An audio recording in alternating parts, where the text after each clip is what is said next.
A very good morning to you. My name is Daniel Wahome and welcome to Sports Check on this Monday morning. It is the eve of Jamhuri Day and the celebrations, the national celebrations will be taking place at the Uhuru Gardens tomorrow and will be presided over by His Excellency the President, Dr. William Samoei Arap Ruto. And that is to celebrate Kenya at 60, which means that also part of our news features tonight will be focusing on 60 years of Kenya and the various areas where Kenya has excelled and what is on. And earlier this morning, there was a briefing on the arrangements for the event by the regional commander of the National Police Service, Mr. Adamson Bungei. He gave a briefing this morning as to how the event will operate and what everyone is supposed to expect.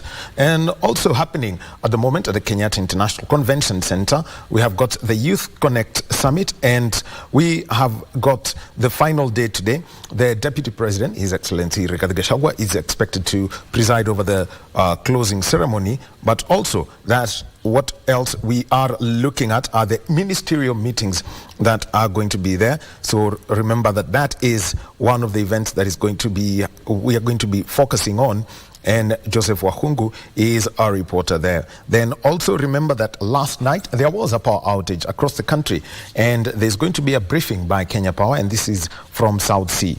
So that briefing is just going to give background as to why there was that power hitch and the country plunged into darkness, though it was resolved overnight with the exception of a few places. So that briefing is going to be coming in.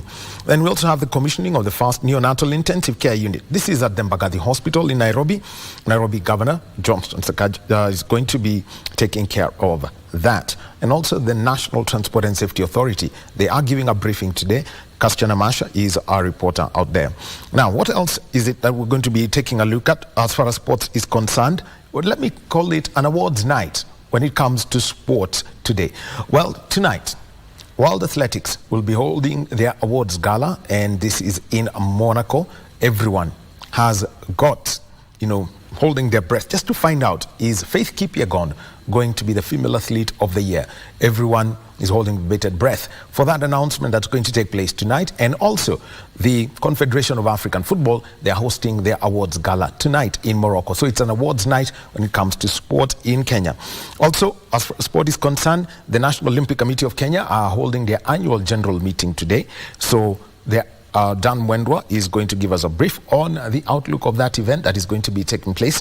And as the National Olympic Committee of Kenya prepares for the Paris Olympic Games and also the African Games that are scheduled for March in Ghana. So that's part of what is going on. Links that we expect today, Bernard Okumu is in Rwanda, and this is for the East African Parliamentary Games. We expect that maybe in the next hour, he should be giving us a brief and telling us all about the games that are taking place there. They started over the weekend, and the parliamentarians themselves, the elected representatives, are the ones who are competing now. And starting the middle of the week, there are those who work within the parliament in East Africa, in Uganda, in Kenya, in Tanzania, in Rwanda, Burundi. Think of the Parliamentary Service Commission of Kenya and its equivalents across the region. So those who work under the auspices of the Parliamentary Service Commission will also be competing, unlike previous games where there would be a mix of parliamentarians and those people who work within Parliament who are not elected. So that has been separated. Bernard Okumu is going to give us that brief from Rwanda. That's probably at the top of this hour. And also, we intend to take a look at schools as a platform for sports development. Looking at the past 2 weeks, you've seen the Kenya Under-18 team. They finished second at the Sekafa Under-18 Boys Championship, but most of them were drawn from our schools. Then, we also have had the Under-19 tournament, the Talanta Hela Grand National Finals. Finals are going to be played tomorrow. We've seen all coming through from the schools system, and we have got the regional qualifiers for the CAF Schools Championship. So we have got 6 nations represented, or 12 teams, and they're playing today and tomorrow at the Kasarani Annex. That's where you've got basically the under-15s who are looking to qualify for the CAF Schools Championship. This is the regional qualifier. So we'll be keeping tabs on all those competitions as they go on. Remember, to get into our conversation, our hashtag is SportsCheck. And our Twitter handle is at KBC Channel 1. Our sign language interpreter is Ongeshi, and we are ready to roll this morning with the first conversation. Well, in April of this year, Kenya were crowned champions of the world in rollball, both the men's and the women's competition. And they always say that when you get to the top, that's not where the real work is. Staying at the top is where it works, and that is where it matters. And in studio today, on my immediate left, we've got the most valuable player from the 2023 Rollball World Cup, and she plays for GOA Ladies Rollball team, Angel Kethenji. Angel, karibu. Thank you. And we've got the team manager of the GOA Rollball team, and for him, he's a part of the larger East Africa community. So I know which direction he's going to take with the language. Musa Kaguli, welcome. Asante sana. Yes.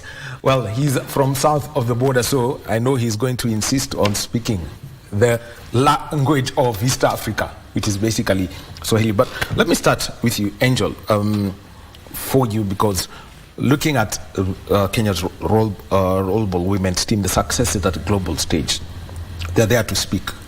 When you win a World Cup once, twice, thrice, then it's supposed to draw a lot of attention to the sport and more interest. What has been the story since the sport came to Kenya in since Kenya hosted the event in 2015?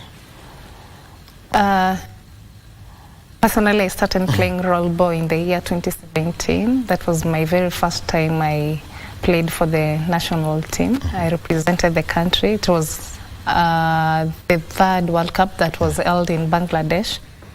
Before that, there were other players who were playing for the national team. That was in the year 2015 and 2013, actually, not even 2015 only. Kenya hosted in 2015, but there was a World Cup back in 2013.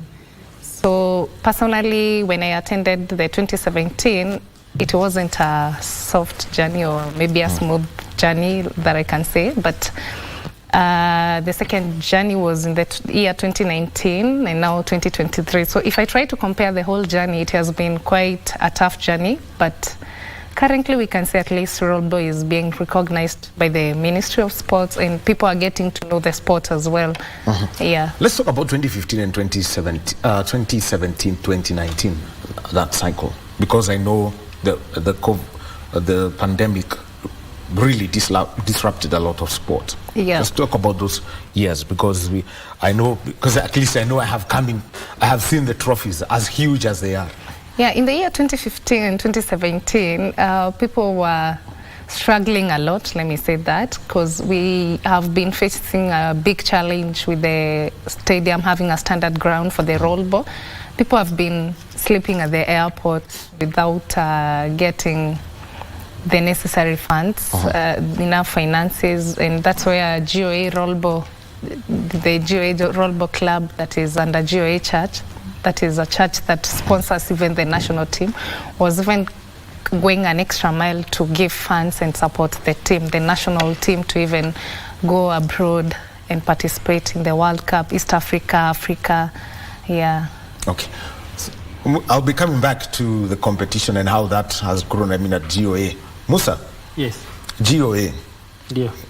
Ni kanisa? Ndio.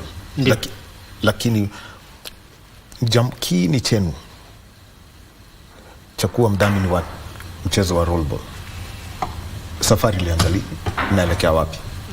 Safari ya GOA kusponsor national team ilianza 2015 wakati tunataka kwenda Rwanda kwa ajili ya East Africa Championship. One week before tuende, tulikuja hapa KBC kufanya interview tukiwa mimi, Bishop, Philip Wakatu na mchezaji mwingine anaitwa Janet Madegwa.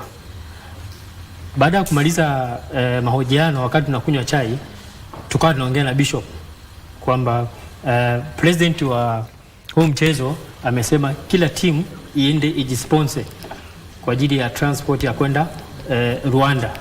kwa sababu government haikuwa imepeana chochote. Bishop akona huruma sana na anapenda sana sports na anapenda sana vijana kwa ujumla. Akasema nipatie budget hao wote kwenda na kurudi, wakule walale, itakuwa pesa ngapi? Nikampatia budget. Bishop akasema nitalipa yote, watu wataenda na warudi. Kwa hiyo kwa ujumla GOA inapenda kutumia sports kwa ajili ya kuwakuza vijana na hizo talanta zao. Na tuangazie sasa ni kwamba askofu mwenyewe ameamua sasa ya kwamba atakuwa na klabu chake. Ndio. Kwa klabu yake ya rollerball ya wanawake, kuna ya wanaume. Ndio. Na pia michezo mingine. Ndio. Ambayo kuna kabumbu. Ndio. Pia kuna klabu ya rollerball. Ndio. Na haswa njia gani haswa mambo yapi hayo? Sababu sasa pia tunajua kwamba kuna wachezaji wa taifa floorball na rollerball ambao wanachezea. Ndio, hata ukiacha wachezaji wa taifa wa rollerball na nani, tuko na football ya wanawake starlet. Mmoja kwa national team. Na tuko na football ya men ambao sasa hizi wako division 2. Tuko na marathon. Wengi tumewapeleka ng'ambo kukimbia. Tuko na table tennis, tuko na floorball. Floorball mwezi mmoja uliopita walikuwa Ivory Coast African Championship. Kwa hiyo kwa ujumla ikikuja Ministry ya Sports ya GOA imewekeza sana kwa vijana kwa ajili ya kuwakuza hizo talanta zao na wasiweze kukata tamaa kwa ajili ya maisha yao ya baadaye. Bishop David Dagana, ile kitu yenye yeye kwa maindi yake, ukishataja tu sports, anaangalia huyu kijana nitamwekaje aweze kupeperusha bendera ya Kenya duniani. Si kwamba tu GOA peke yake, Kenya duniani. Sawa sawa. Now let me come to you, Angel. When we talk about the competition, you know, that is there and how you've seen, for example, I mean the local scene, for you having played now for, we're looking at what, 7 years now, 7 calendar years. So just tell us what you have seen change when you played, say, when you got the call up 2017 and moving forward. Rollerball is quite an interesting sport. The first thing is that I've learned on how to balance on skates so well. Let me say, since I started in the year 2017, skills as well. I've been able to gain more. Had you skills. skated before 2017? Yes. When I was back in campus, I had learned on how to skate. But rollerball is not all about skating. It needs a lot of skills. You need to know on how to balance well. Actually, it involves a lot of breaks with the skates. It's not just rolling. No, skating is just all about rolling and having fun in the road. No. So rollerball needs a lot of technical skills that you need to know on how to defend. You need to know on how to shoot. You need to know on how to brake while you're on speed, you know, all those kind of things. So my experience for the last 7 years, I can't say it's the same way that I started. I've learned, I've been able to learn on how to handle different matches, tough matches, on how to go about on teams that are more well experienced. Because now the problem you find here in Kenya, we doesn't have standard grounds. We play on tarmac roads. Tarmacs, like they are substandard grounds here in Kenya, but once we go abroad, we find it's quite hard. By the time we readjust to those environments, it's usually quite tricky, and it's quite a thing that I can be able to balance comparing to the players that are upcoming. Actually, let me mention that because we've got the pictures from, this is the men's, I think this is the men's final. Yeah. Yes. In April this year, where Kenya won. You can see that they're playing on wooden surface. That's your team storming the pitch, storming the court after the men did win that World Cup. Angel, just how do you adjust now from our surfaces, which are tarmac, and now going to play on this, because this definitely gets faster? Yeah, sure. So the thing is that you find the type of wheels, the skate shoes, the type of wheels that are used on tarmac and standard ground, they're different. So what we usually do in a championship, the preparations in advance, you make sure at least you have those wheels, rubber wheels. So once you're starting maybe to brake or you're on speed, you can be able to brake instantly. So that's the main secret actually. What kind of wheels do you use on tarmac? On tarmac, we use the same, but they're usually different. They're usually different. So you find the make and the way they're made is a little bit more different than the ones which are used in a standard ground. Well, you've seen it, and we are talking roll ball. This is a sport, that everyone has seen. Now, when you take a look at the local competition, because you've got to play, eventually, for you to, how will I describe this? For you to be match fit. Just tell us about the league so far, because just taking a look at it, GOA are top. You've won when it comes to the ladies matches, you've won the 4 matches that you played so far. Just tell us about this. Yeah, for the local matches, it's quite a tough league, let me say that. It's not a easy league as well. So, but the tough league, okay. I can read numbers here. Played 4, won 4, scored 25, conceded 1. those are I didn't invent them. Ukweli sio Musa. Ligi ni tough. Hii ligi ni tough. Ingekuwa football tungesema ni Bundesliga. So ni tough. Yeah. Okay. Yeah, it's a tough league. The only thing that we're trying to do is every time we have a match, we prepare ourselves. At times, in Kenya, the economy is quite bad right now. So we can't say like we will train every day because we have to work. People have to work. Others have to attend their classes because we still have some students. So what we usually do for preparation is that maybe we spare some little time on Saturdays because most of the time we usually have the National League running on Sundays, Saturday and Sundays. So for us, maybe we meet on Saturday and we do some technical skills training. So our key thing is what we usually beat so many teams with is speed. So we try to use more of speed work while playing. So that way it's easier for us to beat many teams and defend as well. Musa, kama TM. Ndio.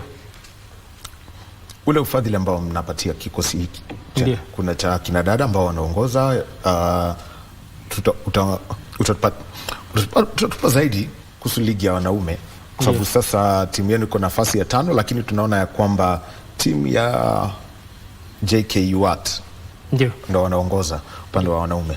Fadhili upi unawapatia na pahali ambapo lazima ufanye mipango yako ya kwamba wapate sehemu za kufanyia mazoezi?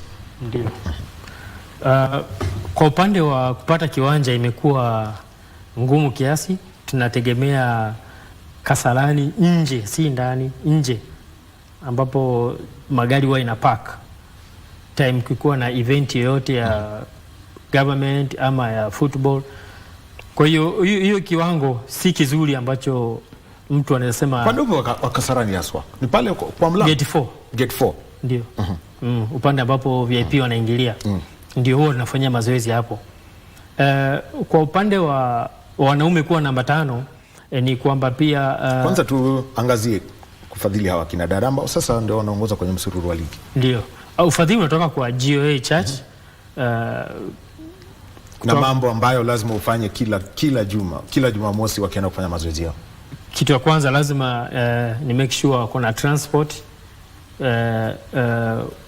wote ni wazima, wako na afya mzuri. Hata kama mmoja akiwa mgonjwa lazima tutamtafuta apatiwe matibabu ili aweze kuendelea na mazoezi ama na michezo.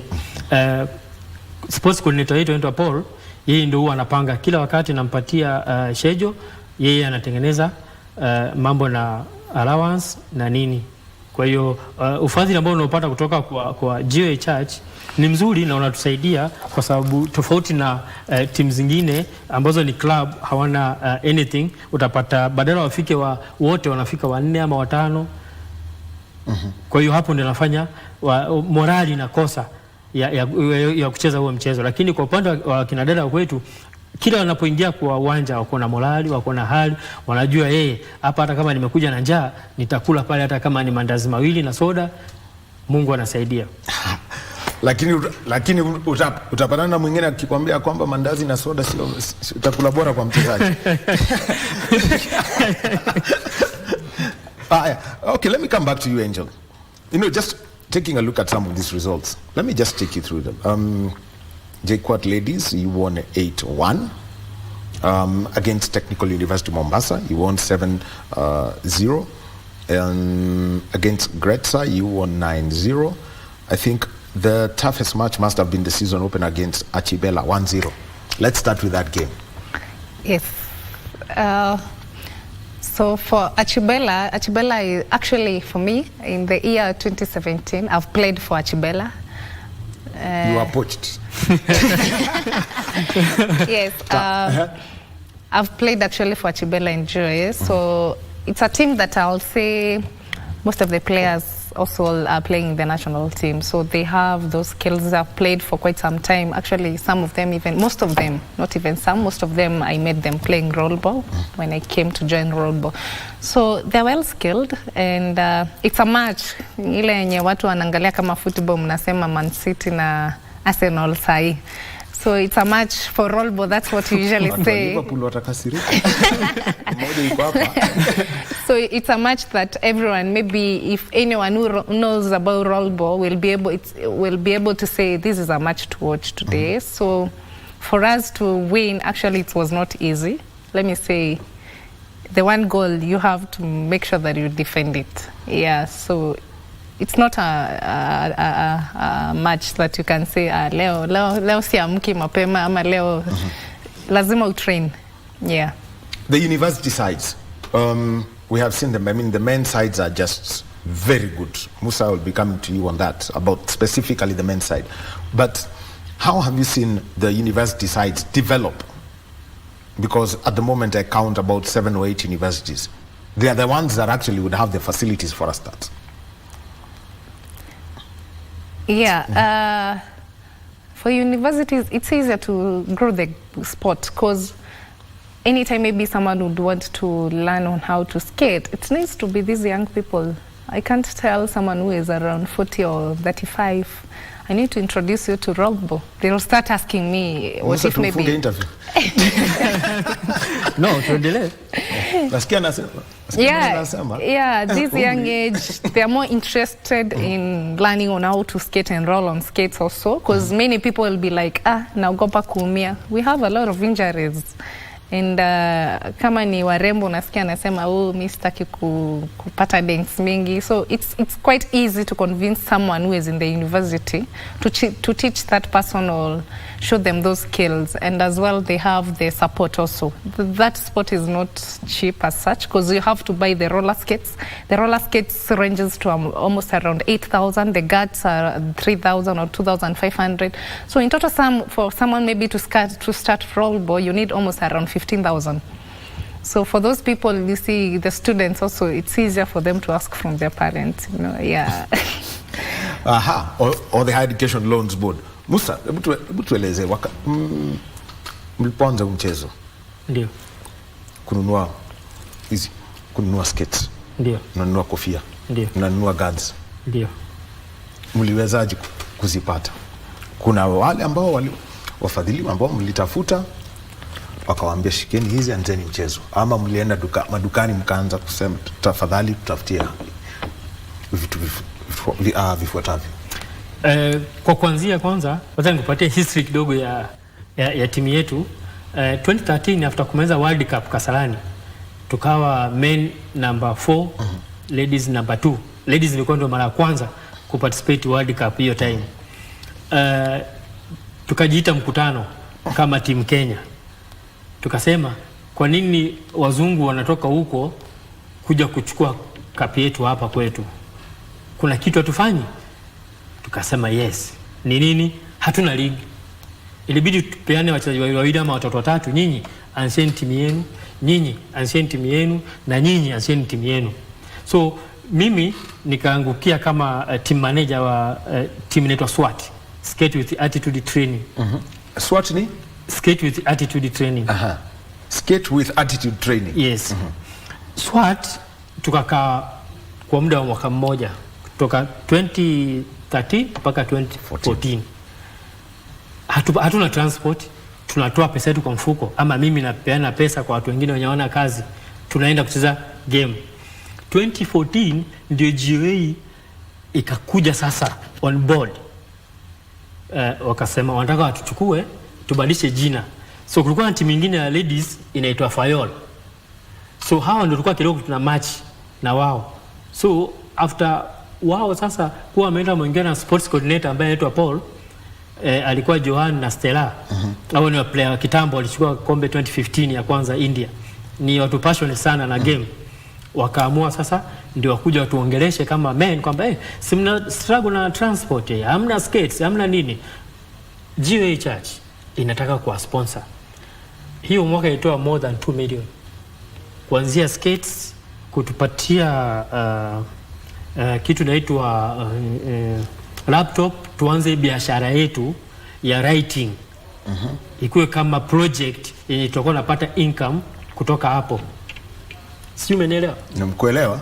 So, online writing sasa. Yes, tukaanza online writing.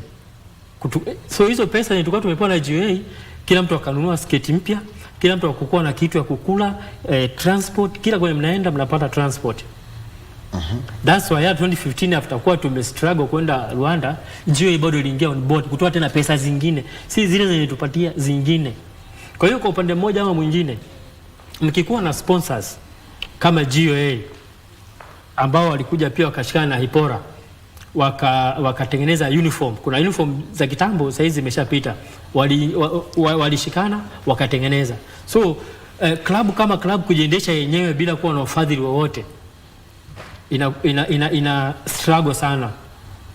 Kwa mfano sasa hizi clubs zimebakia ambazo kidogo hazina ufadhili wa kutosha, ni moja ama mbili. But ukiangalia kuna mahali wana struggle tofauti na sisi ambao yani kila kitu ambao tunahitaji huwa tunapatiwa ama tunafanyiwa. Kwa hivyo vilabu vinaweza kusema gani pengine Gretson? Gretson ni university. University wako sawa. Ni Decathlon. Kuna Leke, hata Achibela.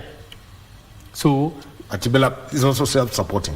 Yes, kwa sababu sponsors bado hawajaingia on board. Wenye wako ni wachache sana. Utapata labda kuna company ndio Tropical Heat. Ukiwa na sponsor mmoja, sometimes lazima kutakuwa na struggle. All right, Angel, let me come to you. I know you have, the women's success has been there. The men's team has been growing. You've seen them grow, take a silver medal and then eventually win the World Cup. What is it that you have seen with the men's sports, the growth specifically? When you watch all of this from the stands when they are playing or during the league. That's for the GOA or the national team? GOA and also the national team, and those who are competing. Let me say the competition in the men's team is usually more than the ladies team, because their sport, their way of playing is actually even more better than us. Let me say that. Aggressive. Yes. It's visible aggressive. Yeah. And also their speed is more than the ladies. So the competition is usually, even locally here in Kenya, the National League, it's not a easy league. You'll say that GOA this time maybe they will remain on top this league, or maybe the second season, and like maybe JKUAT, we've seen them maintaining the whole trend from the previous league, from the previous 2 leagues actually, until this league. So since their consistency with the trainings, so I'll say it's quite a good growth, because the competition also with the other teams, Reke, way back everyone was talking about Reke Bellas and GOA men.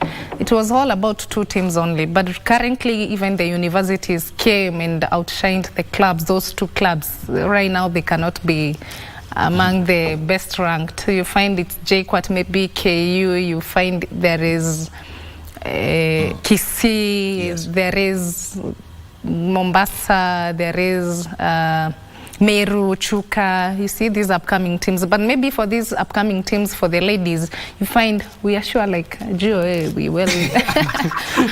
Tafanya kila kitu. Yeah, so I'll say it's quite a growth, and the competition is stiff as well. Internationally and locally as well. Now, for example, I know we've seen videos of the men's team, where when they played that final, I mean, eventually it looked so close, then 2 goals, and history changed. From your observation, from what you saw, watching the men's team as, they won the inaugural world title this year. What are some of the things that you've seen that they've improved over the years, having played against, the top nations? India, Bangladesh are the top ones there. Yeah, one thing is that they have improved on speed. The last World Cup, actually, the men lost because their speed was not so good as Indians or maybe these Asian countries. And as well, they were able to defend. You see, this sport, it's not all about scoring and then you're not able to defend. So they improved on those skills as well. They can be able to defend at the same time they were able to convert the goals. Yeah. Musa, you've mentioned about where you train at Kasarani. Gate 4, there is that parking area. Yeah. At Gate 4. How do you then get your players to the process of making sure that they get the right speed? Once you know how to skate, ukishajua kuteleza, sasa tuanze maneno ya kuenda kasi. Kwa upande moja mwingine si kasi peke yake, lazima pia ajue technique za kuweza kucheza huo mchezo. Speed inakuja ni kama kitu ya mwisho ya kumalizia, lakini lazima ajue sheria za huo mchezo. Kitu ya kwanza, una dribble aje, una score aje, kupeana pass ukiwa na teammate wako, alafu baadaye ndio inakuja sasa speed kwa ajili ya kama kwenda breaker ama kurudi kwa ajili ya kudefend huo mpira ambao mmepoteza huko mbele. Well, let's talk about what he's mentioned, Musa. First of all, the rules that just to give a basic outline of the rules of this sport. He's also mentioned about dribbling. So just take us through that. So rollball is a sport that is, let's say it's more of handball combined with basketball. So we usually use the handball post and played on a ground of 40 by 80. So we have a defense, the same way we have a defense line and guided on the handball. It's all the same way. So many people actually even keep on confusing rollball with basketball. And the difference here is the handball post. We have to shoot, not like the way... Okay, you use a basketball? Yes. Using playing in the style of handball? Yes. Yes. But not running? And now on skates. And on skates. Yeah. So it's a 3 combined sport, and you find now the difference with handball.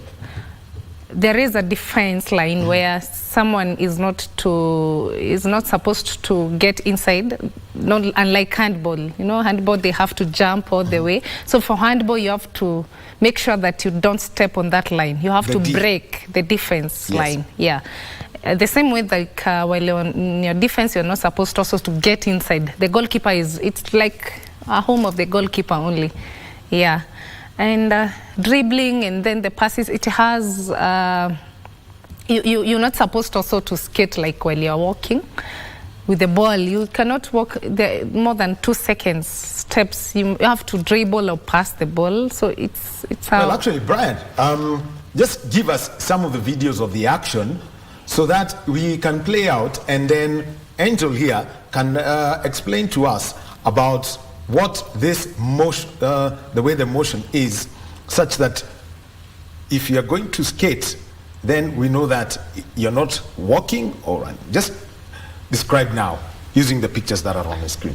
Yeah, so as you can see, like people are trying to pass the ball. This person is not supposed to walk. You can jump, but you can't concede the ball for more than 2 seconds while you're not dribbling. So if you're not in motion, you have to keep on dribbling the ball.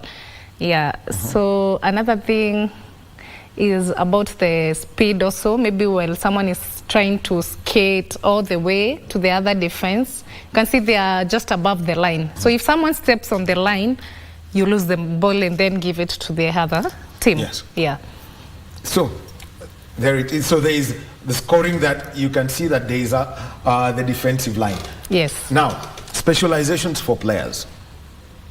Do they exist? Are there those who will focus more on defending? Are there those who will do more of the attacking? Sure. Like the coaches also do look at or train the players in a different way. Like me, right now, way back I was playing as one of the best shooters, but I've been forced to have the role of trying to ball make. You see, there are those players who are good in ball making for the others. Not a must. You don't need to score.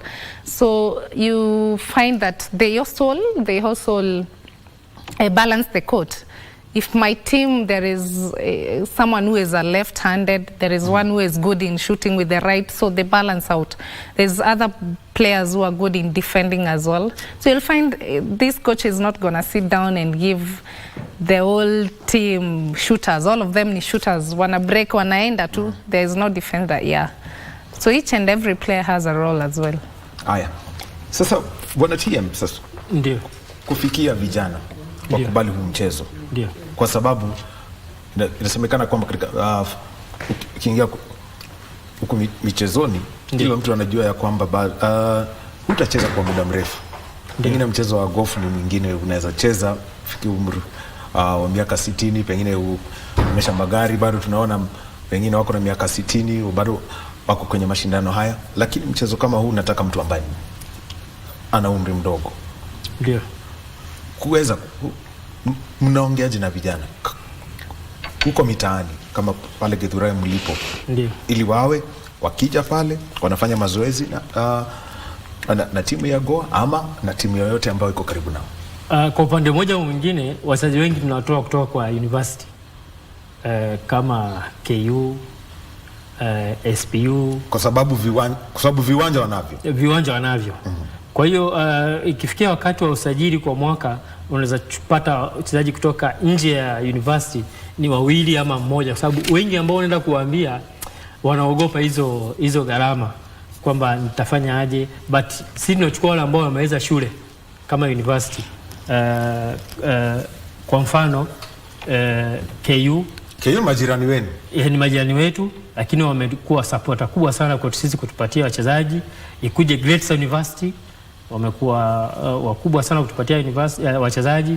Ikuje Chuka wanatupatia wachezaji. Mchezaji amemaliza shule anasema Kagudi nataka kucheza GOA.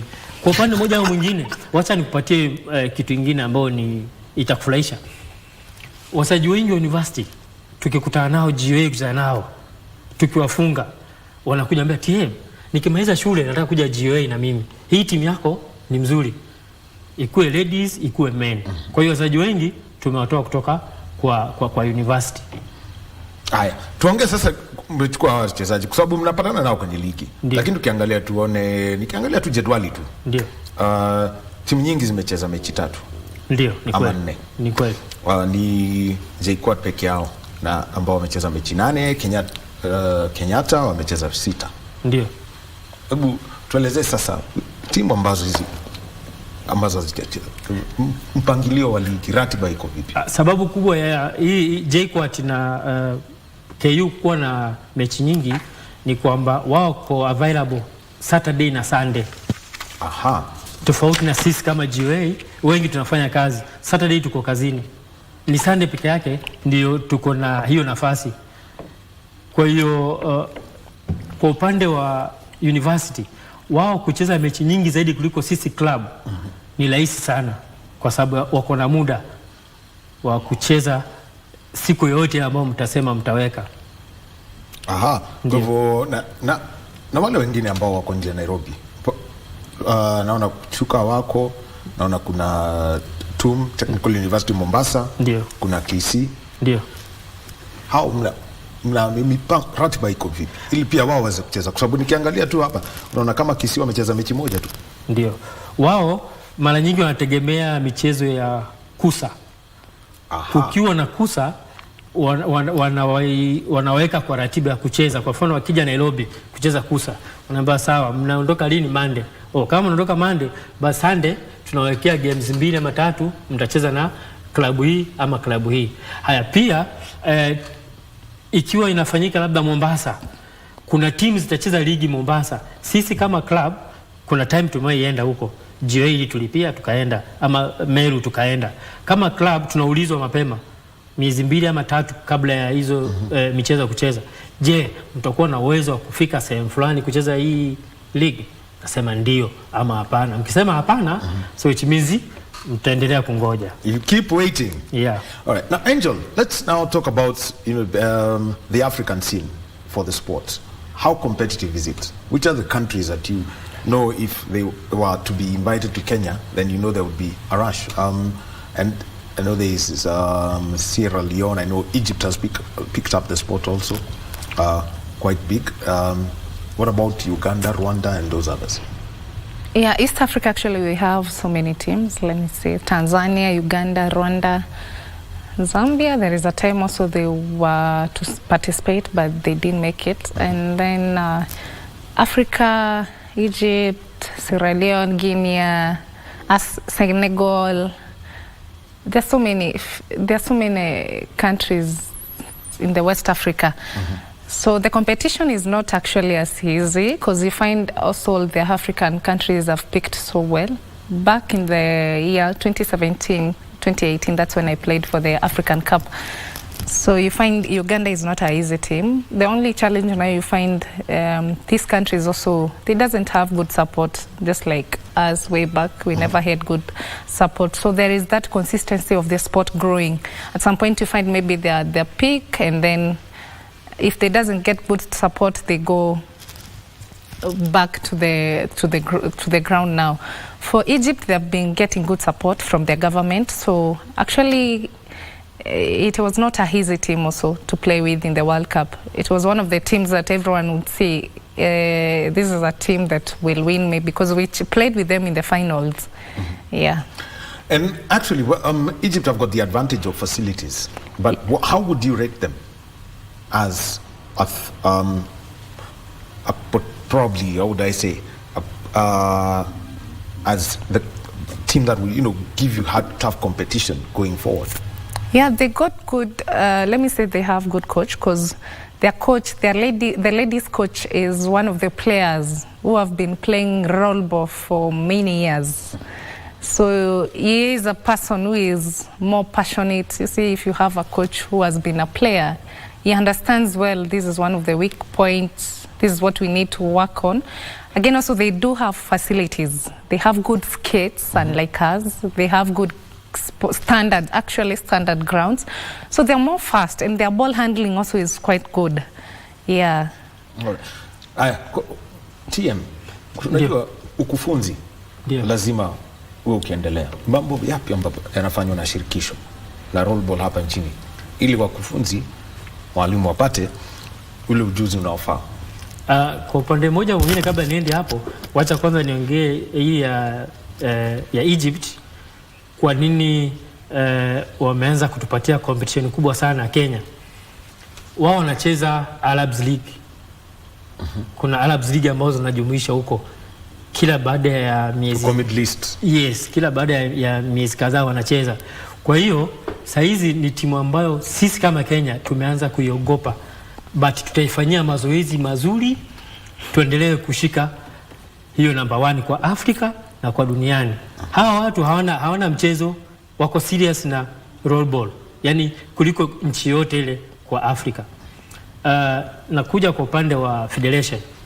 Federation imejaribu kujizatiti pakubwa kuhakikisha tuko na refari wazuri. Kitu ya kwanza, kwa sababu kama huna refari mzuri, hata hiyo game inaweza kuwa mzuri. Kitu ya pili, kujaribu kushawishi serikali wakati wa international games kama kwenda World Cup na nini iweze kutusaidia. Unajua ukishasaidika na upate kitu at least unaweza kufacilitate hawa wakufunzi na hawa marefari. Nitakupatia tu mfano mzuri. Zamani tulikuwa tukapata World Cup imefanyika kwa mfano ya 2013 ya kwanza hapa Kenya, hatukuwa na refari hata mmoja. Lakini after kwanza ligi 2015 tukapata marefari wawili watatu, Yusla, Baraza, Nyaudo, Onyi. Hao marefari walianza kufunza refari wengine wa Kenya. Kila mwaka tunakoga na training ya roll ball. After kuwafunza, sasa hizi tuko na refari more than 20 ambao wanakuja kwa ligi. Na ukiacha hiyo, tuko na mmoja hii mwaka alienda World Cup na alifanya vizuri, anaitwa James Ogola. Na amerefu vizuri mpaka final. Unajua mkiwa na refari wenu kuna mahali hata huyo akiwaonea anaweza kusimama. Nyinyi watu wa Afrika Mashariki. No. Anaweza kusimama na nyinyi akasema hapana. Hapa mmefanya 1 2 3. Tofauti na ile time Wahindi wenyewe kiitana wanaanza parakaje baba. Imeenda hivyo. Unasikia mmenyang'anywa. Hasa hakuna sehemu yenye mtaongea wala mtafanya. Okay, okay, let's just okay, not because he's brought that up. I think I watched the men's final. Yes. Angel. And you were there and you could fully understand. Handball is roll ball is a start-stop game where a foul is committed. Yes. Then play may stop, the clock is stopped, and the referees confirm. For example, what would be an offense? And Brian, you can roll one of the videos from the final so that we can actually get to see where the referees call the infringements. Because, for example, if you put somebody down as they try to score, Angel, maybe you could just tell us how the referees confirm, because we can already see there's one here on the knee side. I'll give an example. There is a clear foul that doesn't even need to confirm. Let's say someone is trying to shoot the ball and you just hold the hand. Yes. That's a clear foul that even a referee doesn't need to call or reconfirm. And there are some fouls also. There are some well-experienced players who will foul without even the referee seeing, but maybe someone else has seen, or maybe the player will just start crying or maybe complaining, you see. So that's some of the things maybe the TM was trying to... What are some of these technical fouls or the dirty play that you'd be talking about? Those are well taught by the coaches. I cannot be able to talk about them here on the screen. Which ones are they? Tickling somebody? Yeah, somebody, or maybe the use of an elbow. Yeah, actually with roll ball you'll find those are maybe some of the technical fouls. Someone is gonna foul and you have to do it very fast in a way that I'm one of the players who many people complain, so I don't want to talk about that. Yeah. Confessions are done on Sundays, not on Mondays. So eventually, at what point, for example, would a referee confer with the others? Because we've already seen that there are match officials. There are those who will take a look at, is it a valid goal? Has the ball gone out of play? Because we've seen one, they've got the flag and they're behind the goal line. There are those who are on the touch lines. So the thing here is that also roll ball is quite a fast sport, and some referees are not well experienced. There are some referees who have been reffing for years, and maybe someone is an upcoming referee, or maybe wherever this person was taught from. So you find maybe the experienced referee has been able to see, but this other has not been able to see that. That's why now they need to reconfirm and show, or maybe mentor this is how it's supposed to be, in such a situation. Aya, Musa, sasa sema haya, lakini pia ukitaka kukata rufaa ndio kuhusu jambo ambalo limetendeka uwanjani, mpangilio ni upi? Kwa sasa hivi bado hatuna huo mpangilio wa kukata rufaa. Mara nyingi utapata kwa mfano kama hapa Kenya tunacheza bila kuwa na recording ya tuseme ya TV, kama si kama football kwamba unaweza kuchukua hiyo video ipeleke mahali. Rufaa nyingi utapata labda kama mchezaji ameumiza mchezaji mwingine kwa makusudi, ama mchezaji ametukana referee akapewa suspension ya game 4 ama 3 ama 2 asicheze, hiyo imeenda hivyo. Lakini bado hatuna huo mpangilio wa kusema kwamba ikitokea hii mtaenda kukata rufaa, huo mchezo urudiwe ama nini ifanywe ama hii timu inyang'anywe point. Bado hatuna huo utaratibu kwa sahihi.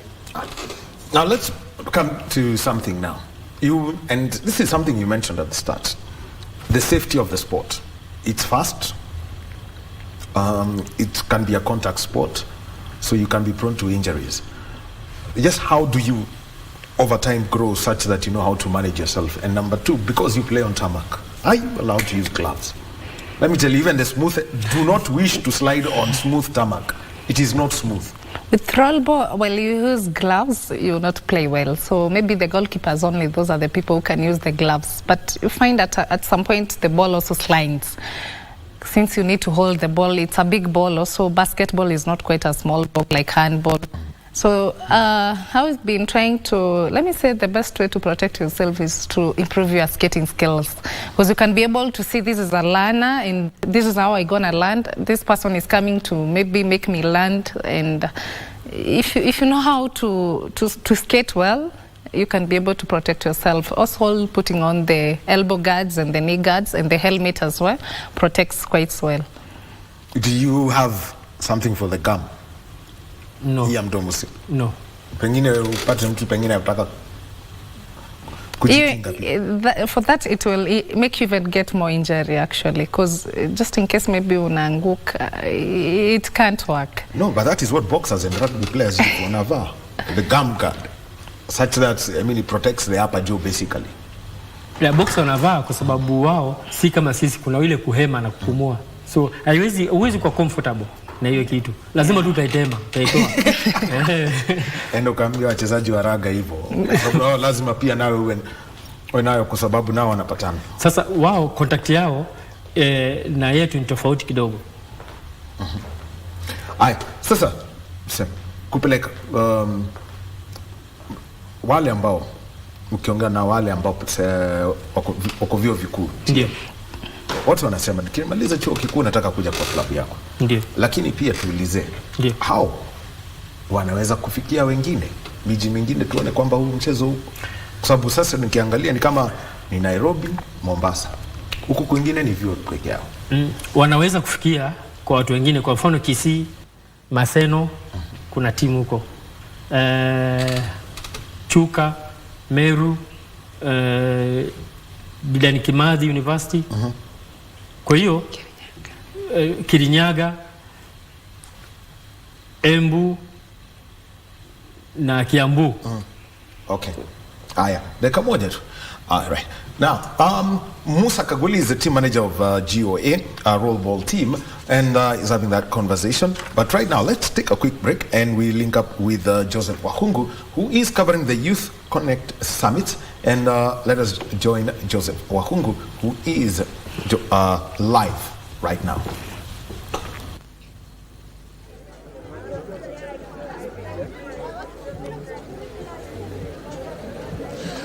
Well, a very good morning, Daniel Wahome. Indeed, we're coming to you live from Kenyatta International Conference Center. This is where the Youth Connect Summit Africa has been happening since the 8th. And in the next one day, the conference will be coming to an end. A lot has been talked about here. Very young people, thousands of them have been coming from across the globe, from across Africa, some from Madagascar, some from as far as Rwanda, to come to connect, to come to join each others, learn one or two things. And as far as entrepreneurship, technology is concerned, a lot has been said here. The government has been here. The president was here. He talked about the need for young people to leverage on the opportunities that are available in the technology world. And the event is coming to a close tomorrow. We expect the Deputy President Rigathi Gachagua to, officially close it today, but tomorrow will be the last day. So, of course, very many young people around me who really wanted to share with us what they have learned in this conference. And I'll be talking to one gentleman who is standing next to me here, sir, if you may join me. Just join me here. Please tell us your name and let us know where you come from and how the event has been to you. How important has the event been to you? Yes, my name is Ngache Muhoya. I'm an entrepreneur based here in Nairobi, Kenya. And to host part of this delegation from the UN, part of entrepreneurs from across Africa has been amazing. I'd say it has definitely met my expectations and those of other Africans. We are imagined as young people as a dominant sector in not only the economy, but in politics, governance, and society at large.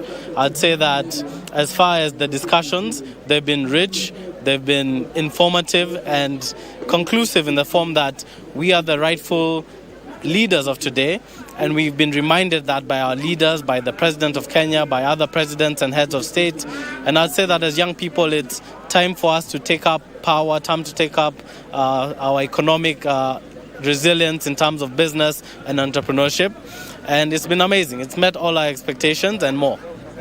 Do you think the young people who did not attend this conference will say they have anything that they have lost from what you have observed? People say you don't know what you've missed until you've missed it. So this is something that if young people weren't here and they had the opportunity to, they missed. And I'd say that next time, please purpose to attend all things that add value to you, especially if you're young and you are interested in the development of not only your country but Africa at large. It's a Pan-African Union where young people come together to elaborate and eloquently kind of discuss issues pertaining to youth development. Thank you very much, sir. Daniel, if you allow me a minute, I'll be talking to another young person here. Please come this side. He will also be telling us what the event means to him. How much have you learned from this Youth Connect Summit? How much have you connected? And how happy are you to have been at this conference? My name is Kennedy Njega. I come from Kirinyaga, but I live in Moranga. I would like to say that I'm a journalist. I've learned so many things from the people who came, like the Kina Dadi Mato, Tom Daktari. Yesterday there was something for the youths. And as government, as they are saying, we are the leaders of today. I would like them to mean it and at least do something for the struggling, maybe economy. And as for the youths, we have to play our part and maybe plant trees for the environment and also the policies that we Africans in thematic with the borderless Africa, we can do so much. At least I've connected with so many people from around Kenya, around the African nations. And I would say maybe we can do great, because if we have no requirements into venturing to other countries, that means we have opportunities.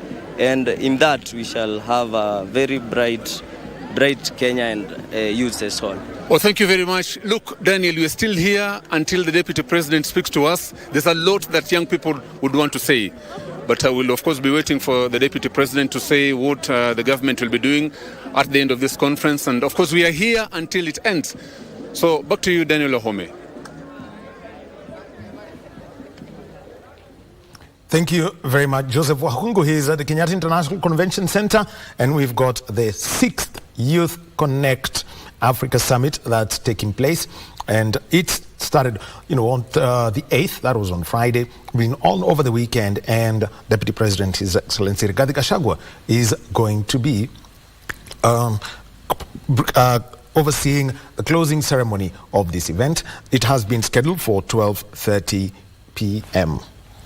So, right, we continue with our conversation, and this is about rollball. And we were talking with Musa Kagulu, who is a team manager, GOA rollball team. Kenya are the world champions, and staying at the top is there. And also we're with Angel Kithenji, MVP at the World Cup. Musa, pengine tuambie tu kwa kifupi tafadhali, kwa sababu najua tutachukua mapumziko. Kuweza kufikia miji mingine, kwa sababu tunajua ya kwamba vyuo vikuu na ngome sasa ya mchezo huu. Ndio. Lakini sasa kufikia wengine, mtu kutoka chuo kikuu anatoka na ujuzi wote, asiachia wale waliokuwa kule. Kwa upande mmoja au mwingine bado tunaendelea kurecruit watu wa sehemu tofauti tofauti kama Kiambu, Kirinyaga, Embu, Mwea. Hawa tunawafikia kwa sababu moja, pia wako na mchezo wa speed skating. Aha. Sababu mara nyingi kama unajua kuskate, kumfundisha mtu mchezo ni rahisi sana. Kwa hiyo pia watu wa Speed Skating Federation wamekuwa msaada mkubwa sana kwa rollerball, kwa sababu wao hutupia watu wengi. Na pia kuna wachezaji wetu wengine ambao ni official kwa speed skating. Kwa hiyo ni rahisi sana kuwafikia, tuseme wakienda Kakamega ama wakienda Mombasa. Zamani miaka 2-3 iliyopita walikuwa wakiwa na function ya speed skating kama Mombasa, walikuwa wanatuambia sisi watu wa rollerball timu ngapi zitaenda, tunajikusanya timu 4-5. Hiyo time GOA itatupatia transport, Hipola itatupatia uniform. Hiyo ni company inasema chukueni uniform mwende Mombasa. Aya. All right, thank you very much, Musa. We'll take a short break, and when we come back we wind up this conversation. And also remember, we're expecting a link from Bernard Okumu, who is in Rwanda, and also from Daniel Mwendwa, who is at the National Olympic Committee of Kenya, AGM. Let's take a short break.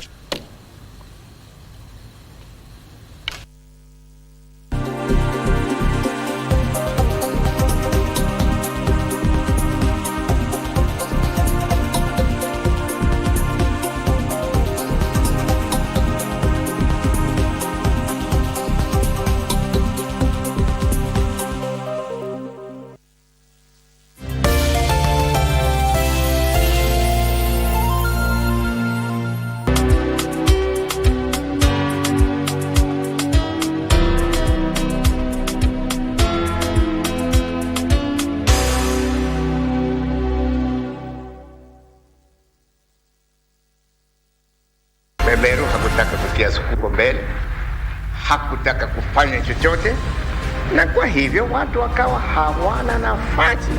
Ijapokuwa watu wakisema kufundisha watoto watapata kazi wapi?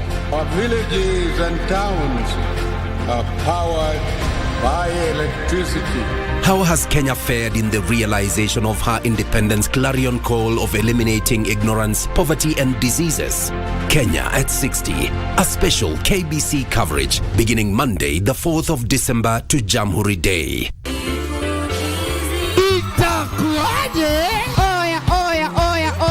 Auntie akona ka forehead.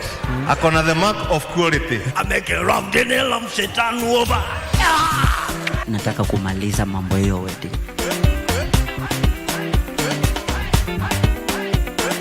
Kwanza kiukia kitu kia Beatrice sana. Rosi Paul. Umenimaliza kama chai kwa kikombe. Zote zimebaki December, September, October. Wanaona, I know my Israel. Ni kama tu nikuje nikwambie uko na kichwa kubwa. Sasa makosa si au sio? Ndio manake. Okay. Every Monday from 8 p.m. to 9 p.m. on KBC Channel 1.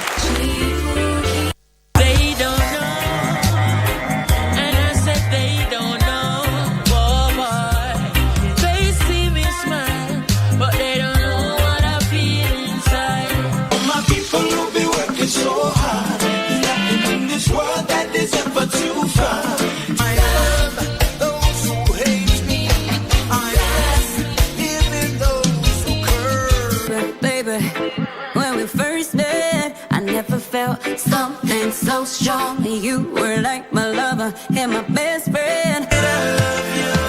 This is for my international love. Oh, and there's nothing I can say or ever do to deserve the love of a woman like you, baby.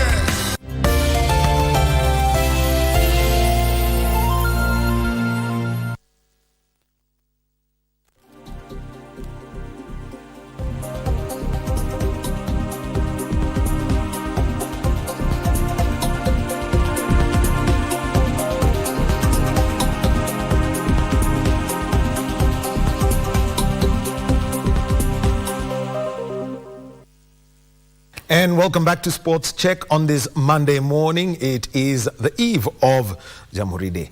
And right now, joining us on the sign language booth is Lucy Maura. So we'll be she's going to be taking us through this hour. But right now, before we get back to our conversations and keep up with whatever's happening in the news, let us move over to Westlands, where we've got the National Olympic Committee of Kenya annual general meeting taking place. And the Secretary General, Francis Mutuku, is speaking at the moment. What you're looking at next year, as you went around the National Olympic Committee engaging partners, they asked us, what assets do you have? What do you have? What can we associate with you in the country? And therefore, we started looking at the multi-sports events we can be able to run as a National Olympic Committee with all the support. We were able to start what we call the National Beach Games as a pilot program. It was successful by our assessment, and therefore we shall continue running it every year. One, as an event to bring us all together in celebration of sport. Two, to allow us to develop sports where we do not have to have so much money to put infrastructure. You just need the sand and probably the markings, and then you're able to play. Three is to give our youngsters opportunities to use their natural resources for sports. We know around the lake regions, around the rivers, around the oceans, it's also a way of supporting the blue economy. We start encouraging federations towards sports which can be able to support the blue economy. And later when we talk of partnership, we hope that can be an area where we can get some funding. But for me not to speak too much, let's see how it went.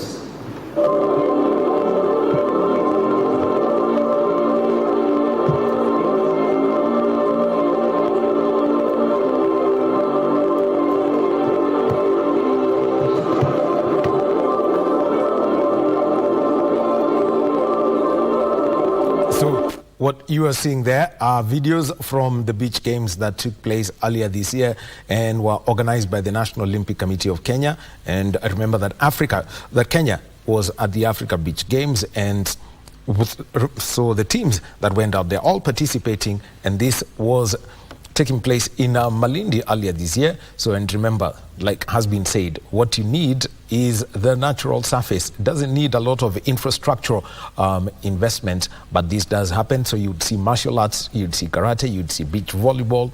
You know, there is a lot that can be done there, including beach cross-country running.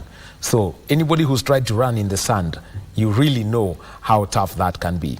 So Dan Wendwa is our reporter at the National Olympic Committee of Kenya annual general meeting that's taking place. Today, it's being hosted in Westlands. Well, time for us to close this conversation. And we've been talking about rollball world champions for when it comes to the men's and women's teams. The men winning it for the first time. For the women, it's something that they've got to do. And we're with Angel Kethenji. She was the MVP, the most valuable player at the World Cup.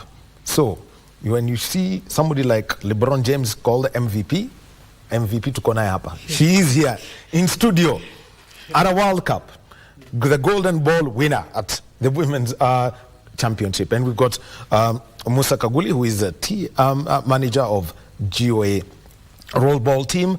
The women's team, top of the league, and the men's team, fifth on the league. Jay Quat are the team that is leading when it comes to men's rollball.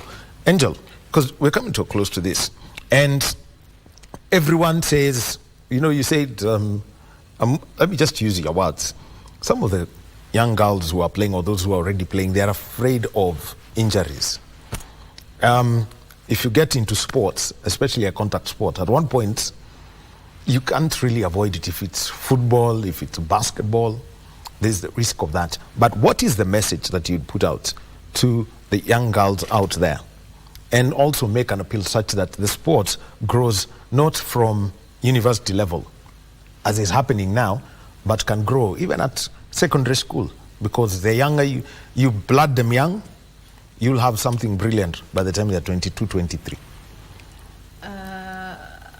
My wish maybe in future, if we get rollball enrolled in curriculum activities, it will be better, and the sport will be able to grow, and also make sure that the youth and the young people are more active, because if they be idle or maybe keep on, they will end up involving themselves to other unnecessary things, or maybe getting married early.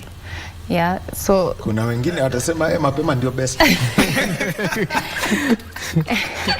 No, it's good to at least involve yourself to sports, because sports will... Basically you're saying don't do it when you are not ready to do so. Yeah. So sports, at least it will mentor you and make you more active also, and you will make sure that your body also is fit. Yeah. Haya. TM, mesema ya kwamba lazima uende pale Kasarani. Ombi. Tupate viwanja. Ndio. Nataka upige ombi kwa sababu najua kuna mipangilio ya kwamba kuna tunaona kwamba kuna kumbi zitajengwa. Ndio. Ndio. Mcheze kwa viwanja vinavyofaa. Lakini ombi lako. Kabla ya kufika ombi langu, kuna kitu nataka niwaambie wa Kenya yenye wengi hawajui. Baada ya Kenya kushinda kule India World Cup, wanawake na wanaume, huu mwaka tumeweza kuuza wachezaji 11 kutoka Kenya kwenda India kucheza Pro League. Na katika wachezaji hao kuna wametoka JKUAT, kuna wametoka Leke, kuna wametoka GOA. Kevin Bwile mwenye uliona kwa TV akicelebrate goli ya mwisho after kushinda. Unajua pia alivunja rekodi kwa sababu hakuwa ilala India. Alienda na ndege, amechelewa siku ya final, akacheza final, wakashinda, wakapanda tena ndege kurudi Kenya. So hakulala India, alilala kwa ndege. Si umeelewa? Kwa hiyo tunasema michezo kuna vituko. Kwa hiyo Kenya tumepeana wachezaji 11 kwenda kucheza Pro League. Ni kama vile Premier League kusikia Uingereza wapi. So hiyo ndio kitu ambayo nilikuwa nataka niwaambie wa Kenya waweze kujua. Na kwa nini Bwire alisafiri tu siku moja? Akawasili na ni visa yake ilichelewa. Ile time inatoka tayari wamesha cheza michezo miwili mitatu. Kwa hiyo time wanasafiri wanangoja kwenda kucheza final. Kwa hiyo alifika, hakulala, akaenda akacheza final kwa uwanja, akamaliza. Hata nguo sidhani kama alichange, but ni jezi peke yake ndio alibadilisha. Then akachukua ndege tena kurudi Kenya. Kwa hiyo hakuweza kupata nafasi ya kulala kulingana na ile tiketi yake ilikuwa na mruhusu kwamba akifika na arudi. Kwa sababu na timu nzima ilikuwa narudi siku hiyo. Exactly. Kwa rudi siku hiyo. So lazima alikuwa arudi. Asingeweza kubaki huko. Lakini nashukuru Mungu amekuja na kikombe, amekuja na ushindi. Ombi langu kwa serikali ni kitu kimoja. Sisi kama michezo ambayo inakuwa ni mipi ama migeni kwa macho ya watu, ijaribu kushikiliwa vizuri na itengenezewe viwanja vya kucheza ndio ijulikane zaidi. Unaona kama football kila mahali inachezwa, so hakuna mtu ambaye hajui football, lakini rollerball saizi ikikuja kwa upande wa percentage ni kama 40% ndio wanajua rollerball, na mostly ni karibu count kama 6 ama 7. Unaona katika 47, so tumeacha karibu kaunti mingi sana. Then naomba tu company zijaribu kuchip in kwa club na kwa national team, kama Kikis ina chip in kwa club na kwa national team. Kuja Ipola the same wana chip in. Nashukuru Mr. Wanjoy, pia nashukuru Bishop Dagana wa GOA Church, kwa sababu hata kama sisi tulikuwa club, lakini ikikuja matatizo ya national team bado unaishikilia kama wewe. Nakumbuka ulisemaga, uliulizwa kwa ministry kwamba kwani wewe unataka kwenda na hii timu huko, lakini akasema hakuna mahali mimi naenda, nataka hawa vijana wasaidiwe na serikali.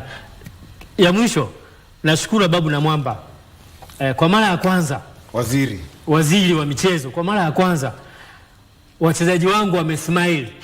Kwa mara ya kwanza tangu rollerball imeanza wamesmile. Kwa hiyo endelea na huo moyo wa kuisaidia hii timu, tutafika mbali. Nataka tukue na timu karibu club karibu 100 ama 20, ambapo kuchagua timu ikue pia wakati mgumu kwamba huyu nani mzuri nani mbaya, wote wakue ni wazuri. Asante sana. Angel, let me just talk about these opportunities that he's talking about. Playing a pro league. Now, this going to play as a professional outside the country comes with its own inherent risk. There are those who are employed here. There are those who are running their enterprises, who are running businesses. What are the opportunities? How do you then pick out which one? Do you go to India, play for a season, about 4 or so months? Or do you stay here and keep with your hustle and play over the weekend? Okay, good thing about this pro league, it's not a quite long, let me say, league that is running for so many months. They started with the male and the male team, so we are waiting for the ladies to hear, because it was not able to happen since there was a national league that was going on in India. So they had said it's a season that is gonna run for 21 days. That's within a month. So you just do your calculations in month and see, if I'm employed in Kenya and I'm getting 60,000 and I'm going for the pro league and I'm getting 400,000 Kenyan shillings for our whole month. So you just try to think around and see what you want to take and what works more better for you. Yeah. And what about the reactions, from the men who have been out there? Because we can think of another emerging sport, kabaddi. We have Kenyans who are going to play in India and Bangladesh, and they always come back with stories. What has been their reaction? Everyone everybody was excited, those who were chosen, but the thing is that we doesn't know how the program is running. We still doesn't know how it's planned, because they were saying that everything has been catered for, but we were still waiting to see it being implemented. Yeah, so right now we can't say much about it. As usual, Kenyans, until you see it, you don't believe it. Yeah, but by the way, I forgot. GOA Rollerball Club imetoa MVP wawili wa World Cup. Angela Gidinji na Moses Yatenya. So tunapenda kushukuru GOA kwa nidhamu yao na bidii yao yenye wako nayo. All right. So I remember that night in July, when CS Cabinet Secretary Ababu Namwamba, stood up and said, "Rollerball, I want to speak to you eyeball to eyeball." Yes. For you, at this moment, what is the motivation, to keep going, and keep performing at the highest level? Because the government will not come in and say, a world championship winning team gets X million shillings. You finish number 2 in the world, you get X point something million shillings or whatever amount is there. What's the motivation? Because already that is out. I'm sure he expects to write another check. Yeah, honestly speaking, rollerball has been one of the undermined sports in Kenya. Yes. Or forgotten. Forgotten. Let me say that. Because it's been a growing sport that it's been years since we've been appreciated. Actually, most of the players were saying that whatever keeps us back to this sport is the passion in us. But this year and this time, the Ministry of Sports and the CS Ababu Namwamba, it came through for us. For the very first time, we've been appreciated. Most of us, we've never seen 300,000 Kenyan shillings in our accounts, but it was the very first time. So it's one of the things that will make more players, more upcoming players, to even sharpen their skills. Maybe once the old players retire, everyone would want to make sure that that title is hold on and it's way up there. Yeah. Vizuri sana. Na je, mtu ambaye angetaka kufanya mazoezi, ndio aanze kujifunza mchezo, ndio mwambie pale siku atawapata na jinsi kwa mtu yote ambaye anataka usaidizi upi ambao mnaweza ambaye anataka kucheza rollerball, unakaribishwa sana GOA Rollerball Club pale Kasalani Gate 4 kila siku ya Jumamosi tunakuwa na mazoezi hapo. Ukitaka pia club zingine unaweza ingia kwa Kenya Rollerball Federation Facebook, kuna namba za simu tutazipata hapo. So ukishazipata utapewa usaidizi wa kuambiwa ni wapi utaenda ama ni kitu gani cha kufanya.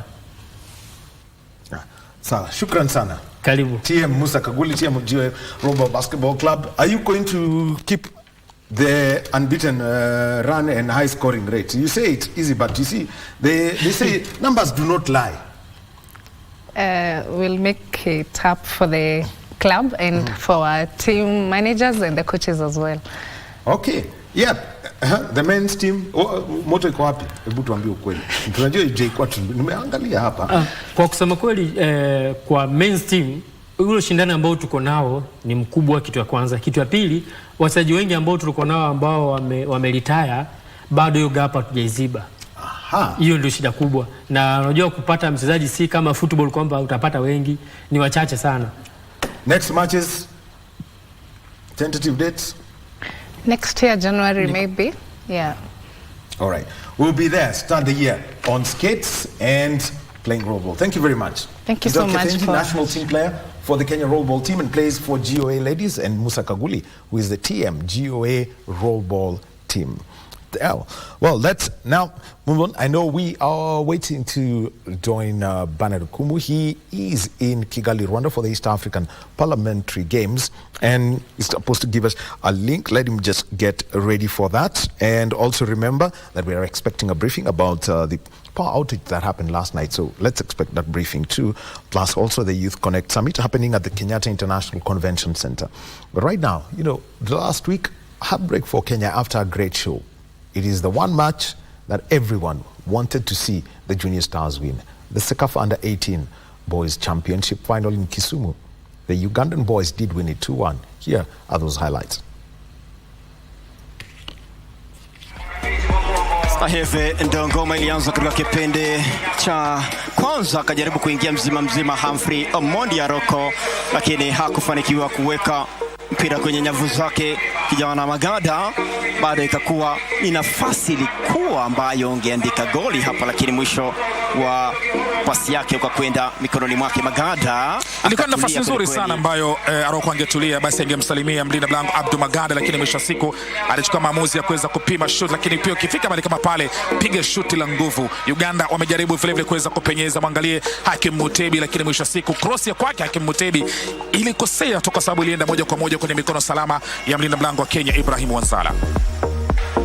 Tazama hapa alivyopiga, maana angeileta hapa alikuwa ameshaingia kwenye kijisanduku mchezaji mwite Richard Okelo pamoja na mchezaji mwite huyu Abbas Cheyune.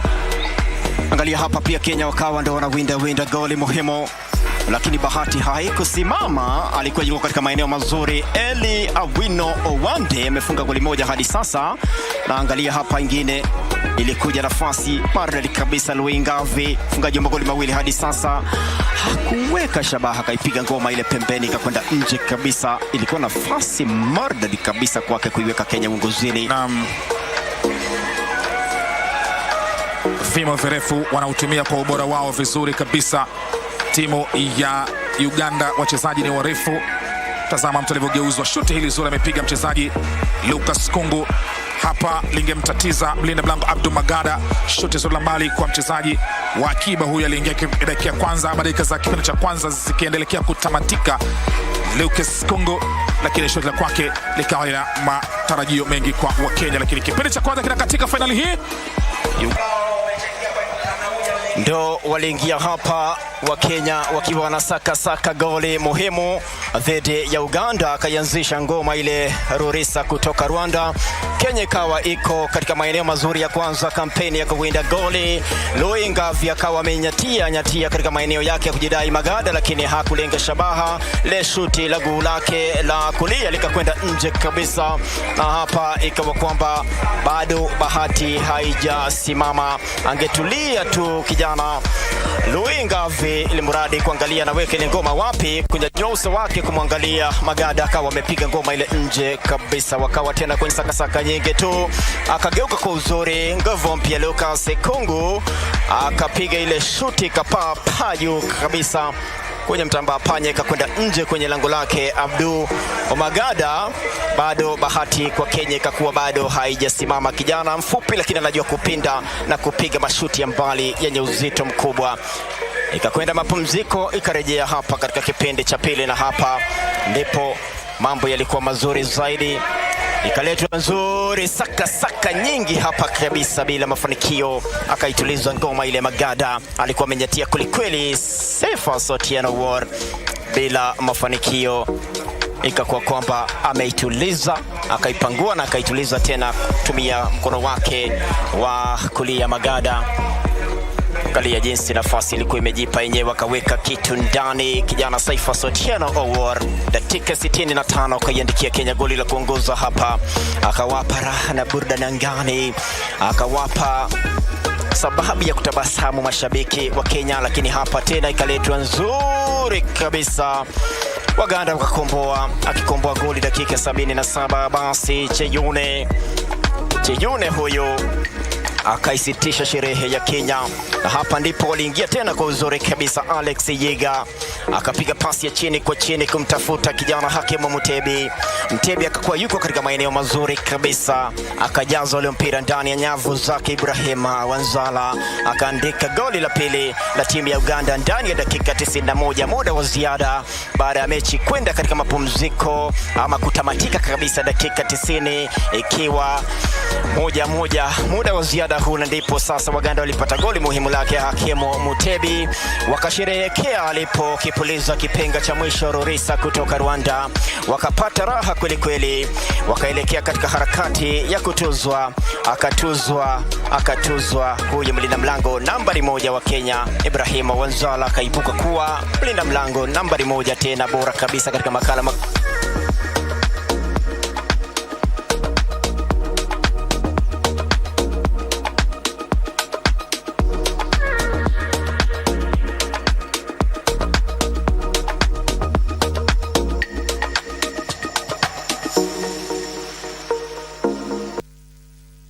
of the Sekafa Under-18 Boys Championship that took place in Kisumu and Kakamega counties, eventually Uganda winning by 2-1.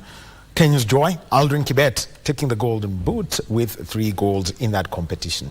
Well, right now, as we continue and also keeping up with what's happening at the National Olympic Committee of Kenya annual general meeting, we know that Colonel Dr. Paul Tergat, the president of the National Olympic Committee of Kenya, will be addressing, so we hope to join him shortly. But right now, let's talk about a prodigy who goes by the name of Amos Kipkemoi. Let's get his story.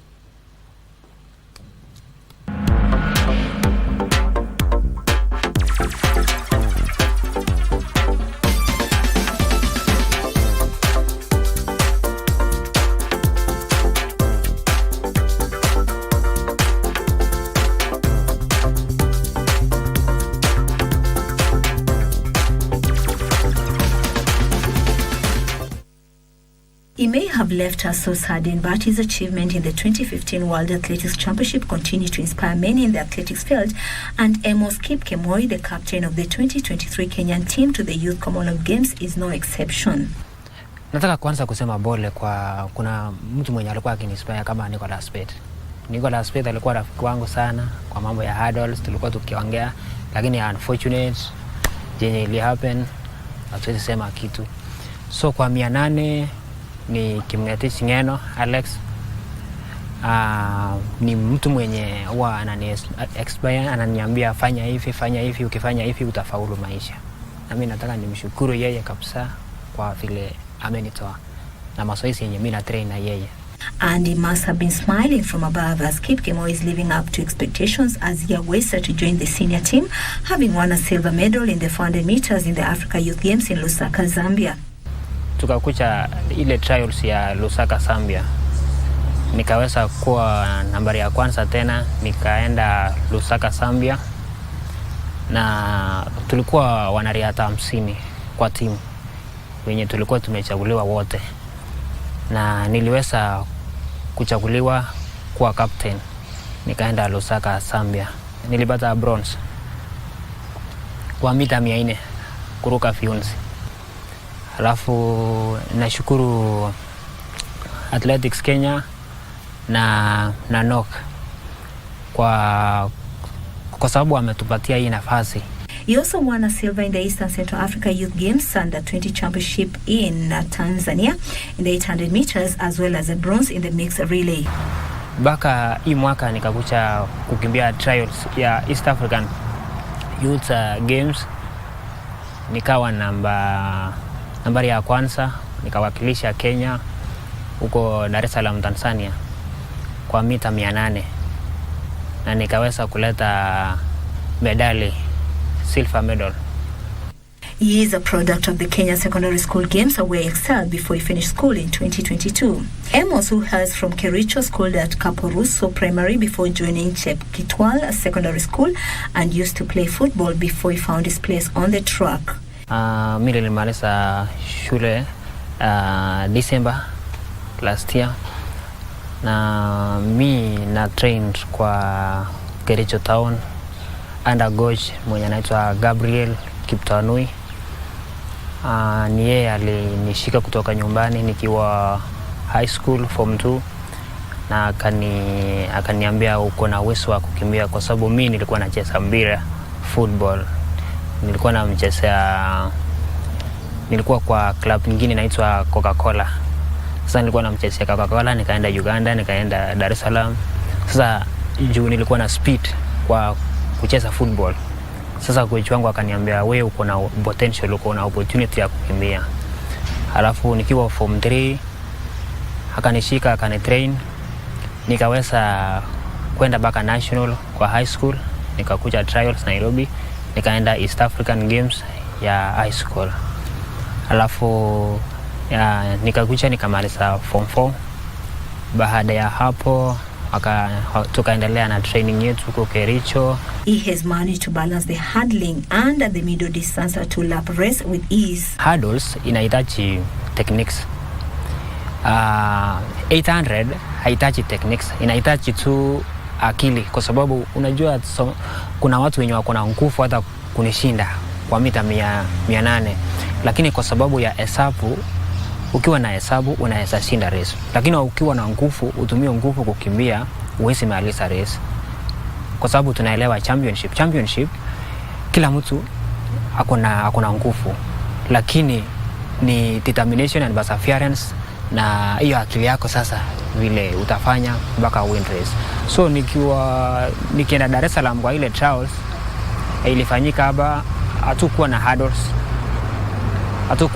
hurdles ya kwa Tanzania East Africa.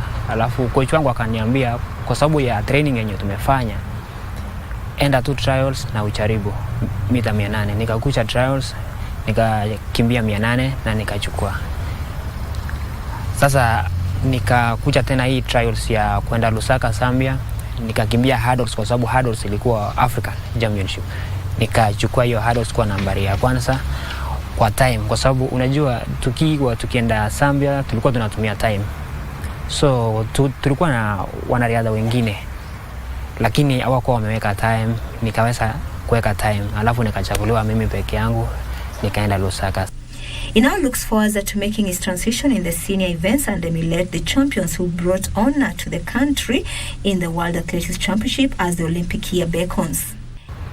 Nashukuru wenzangu wenye walinisaidia kabla nikuje Nairobi, kama Kimngeti Chingeno Alex, huyu mwenye alikata timu ya kwenda Budapest.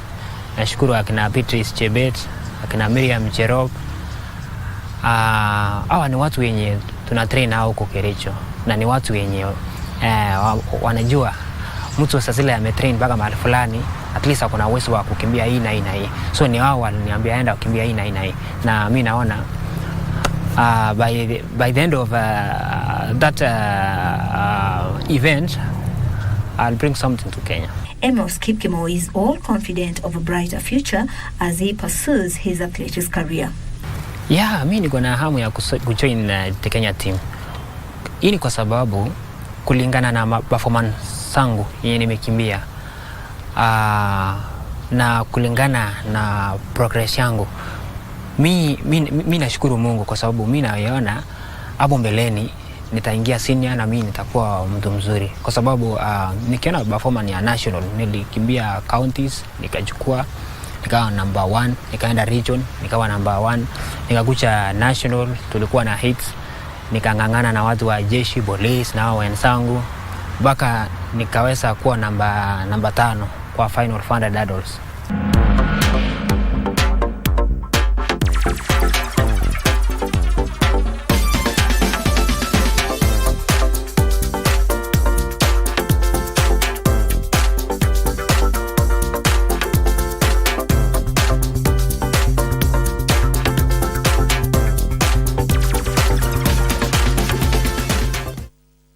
That's a prodigy, and it is Amos Kipkemoy who was featured in that program. Well, keeping up with Sports Check on this Monday morning, well, on a day when I would say we would call it the awards night as far as sports is concerned. The Confederation of African Football is holding the awards gala tonight, and World Athletics is also holding the awards gala tonight.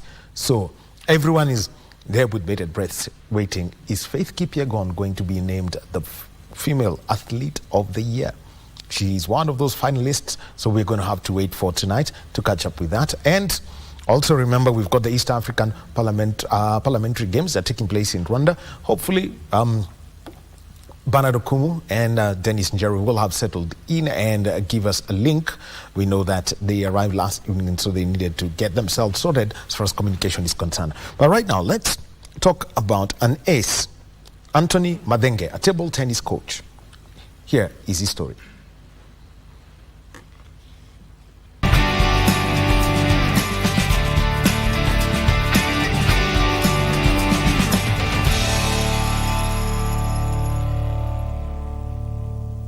When Ivar Motangu founded table tennis in 1900s, he never knew it would spread its wings to Kenya and make a big impact on people's lives, including Anthony Madenge, who rose through the ranks to become Kenya 1 in his heydays. I started playing table tennis way back from competitive table tennis, way back from 1991, when I joined the former Kenya Post and Telecommunication.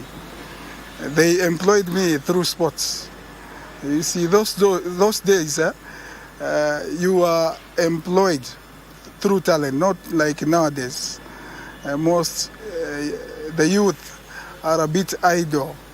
They don't consider talent so much. So most of them are unemployed. In our days, we used to be employed through sports. I joined Post KPTC. From KPTC, I started playing for Telcom after they separated from Postal. From Telcom, then I joined Postal, PCK, up to date. He was lucky to find his bearing thanks to his sporting family, who inculcated him the value of sports. His neighborhood also played a big role in enacting the same. Where I used to go to church, the local priest used to promote table tennis so much. That's how I got into table tennis. At first I used to play table tennis for fun, but I realized I had talent. I played table tennis seriously, and then I was poached by BAT. BAT was my neighborhood, BAT club. They poached me. I started playing for BAT for around 3 years. From BAT, I was poached again by KPA. From KPA, I came due to weather conditions in Mombasa. I came back to Nairobi. I got employed with KPTC. Sports also opens other doors other than life skills, and that's how Madenge also found his way to employment. I came to like this sport because I didn't know I had talent. It's like I had talent. I performed well from the juniors to senior event. From 1991, when I was in KPTC, I managed to join the national team for around 4 years. For around 4 years, I played for the national team. From 1998, 97, 98, I got into coaching. That's how I started coaching the junior schools, the secondary schools, and the clubs. He became the undisputed champion of table tennis to represent Kenya in various international events. I've represented the country in all Africa Games. I remember in 2003, we reached semi-finals in Abuja, Nigeria. Semi-finals. In fact, we were number 3. 2003. I remember I represented the country again 2006, Melbourne, Australia. After Melbourne, in Australia, it was Commonwealth Games. We didn't perform well, exposure. I remember we represented Kenya again in Congo, Brazzaville, in all Africa Games. We performed well. All Africa, we performed well. But due to some technicalities, again, we lost because of exposure. Exposure, it really counts. I've played in more All Africa Games, Commonwealth Games. The only event I've not participated in is Olympics. But he also had an opponent who gave him his fiercest challenge, and breaking him was a nightmare. I remember there's a time I played against Kenya's, by then, Kenya's top player, Fat Daim. He was exposed in terms of playing. He really beat me. I couldn't understand how, but through exposure, he beat me. And then I remember another time I played outside. I played against a UK player. He really frustrated me because of services. I was not exposed. I couldn't receive the services. But now, even if I've stopped playing, I know this is a chop, this is a floater, this is a long ball. I can do anything. You see, by playing table tennis, now you are coaching. I think you keep learning how to play. Every day is a learning process. I'm more experienced now. There comes a time when one has to give way to upcoming players, and that is what he did to become their mentor and coach. Table tennis, I can say table tennis is being played by my children. I have 2 sons and 1 daughter. They play table tennis. They are members here. I can rank them. They are okay. They are not accomplished players, but they really enjoy playing table tennis. They have the bats. They know tournaments are coming. They are ready to participate. They participated in the trials here, but they never performed well. So I keep encouraging them to play table tennis. They really follow me. He urges the current generation to make use of the exposure they are being given to up their game. I really encourage Kenyans to take table tennis as a sport. Through sports, you can get employment. Through sports, you avoid so many diseases. So keep playing table tennis to chase a table. Madenke also calls upon the government to ensure they provide more facilities so that table tennis, which is mostly played in private clubs, can be accessible to more people who can't afford such facilities. Table tennis has a good future. I've challenged the county government. I've challenged the government. They should chip in. We should work in partnership to bring indoor games up.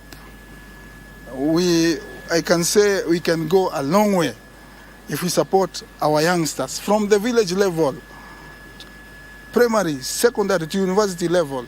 They want to play, but now they must be able to hire even good coaches, not quacks. Hire good coaches and then they will deliver. We have so many coaches, but most of them are not up to standard. We should do something.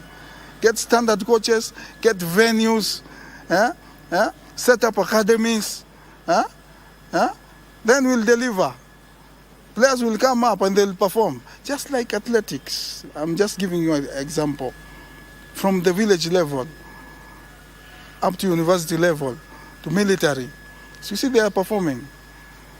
So we should do something with the county level and the government. Anthony Mathenge, who looks forward to table tennis academies sprouting out in the country, in the meantime continues to groom more talent, hoping that they will one day make it to the Olympics and realize their dreams.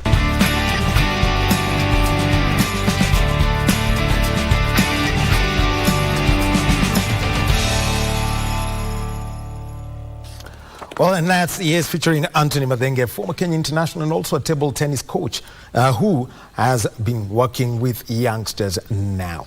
Well, coming to the tail end of the sports check this Monday morning. And remember also, probably what we should be looking out for is the closing ceremony of the Youth Connect Summit that's happening at the Kenyatta International Convention Center. The Deputy President, His Excellency Rigathi Gachagua, is expected to grace that event and close the summit that has been taking place for 4 days here in Nairobi. And then after that, there's going to be a youth extravaganza going into the Jamhuri Day, which is tomorrow. Also, Kenya Power and Lighting Company will be giving a briefing on the power outage that happened last night. So we're going to be getting information of that. That's happening at Kawi House in South Sea. So a briefing on that and whatever measures are going to be put in place to ensure that that doesn't happen.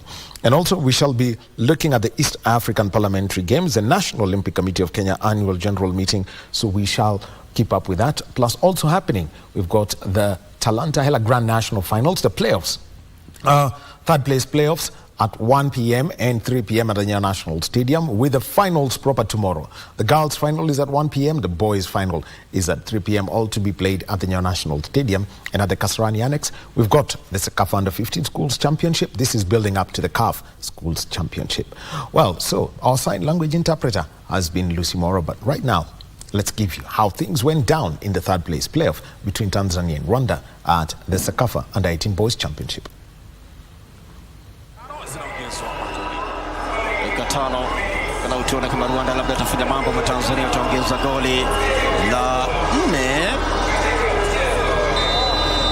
kuja huko, lakini wanakataa.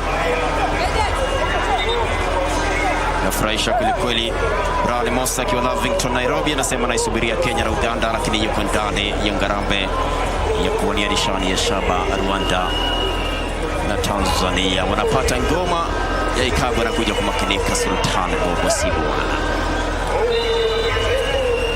Bobo Sibomana.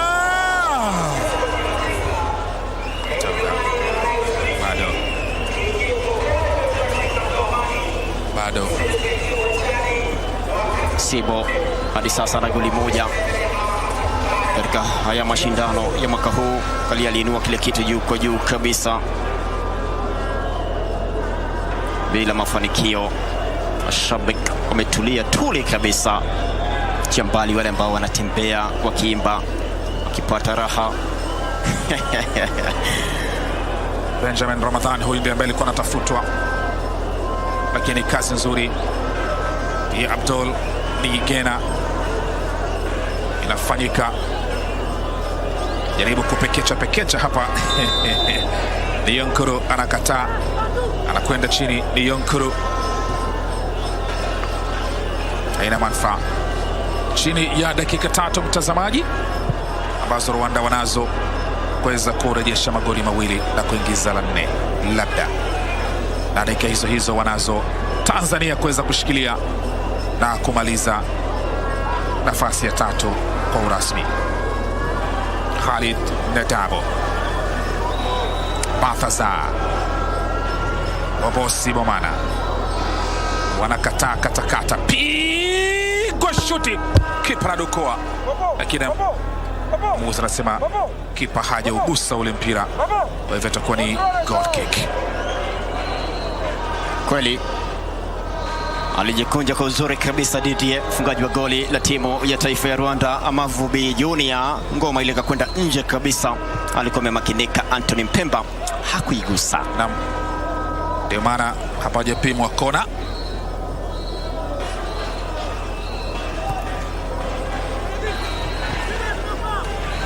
Tukupatia falsafa ya watu ambao wana majina ya Anthony.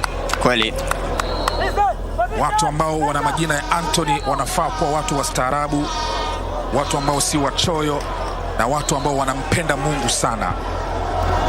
Na watu ambao wanaitwa Anthony hawafai kutumia kileo chochote, hawafai kabisa kutumia pombe ya shakum. Lakini wewe kama unaitwa Anthony na unalewa, tofauti. Haya, wanakuja Rwanda. Anakuja Balthazar Ndayishimiye. Balthazar Ndayishimiye anakataa katakato Maria. Haya, sasa Tanzania inavyokuja, piga tu hivyo hivyo, potelea mbali. Abdul Nigena. Alafu katika hii mechi kuna Anthony wawili, kuna Anthony Mpemba na mwamuzi wa katikati Poncio Pilato Anthony Kiri Manuel Daudi kutoka Sudani Kusini. Ongezea vile vile Anthony aka Tony Munyao, mwelekezi wetu kwenye matangazo ya moja kwa moja. Fanya kazi ya ziada tena marad. Wanakuja vizuri kabisa huko Tanzania bara, bado hawajatosheka magoli. Tanzania bara, Benjamin Ramadhan asa huko pigwa, lakini shoti linapoteza dira. Sylvester Otto nguvu mpya, ndo mwanzo tu ameingia angalau kusaka goli muhimu, ama goli la 4 upande wa Tanzania bara. Lakini angalia muda unachanika kwelikweli hapa, dakika 94 sekunde kadhaa, labda Anthony Kiri Manuel atakuwa anaifuta ngoma hii ya kuwania nishani ya shaba na kusema Tanzania bara ndo washinde. Sidhani kama muujiza unaweza kutokea. Na muujiza ulikuwa unafanyika wakati Masihi Yesu Kristo alikuwa duniani. Hayupo duniani tena. Wanaingia Rwanda tayari kwenye mlango wa Tanzania bara. Kule anawekwa mtu chini, mwamuzi anasema tunanyanyuke. Bado piga babasibo.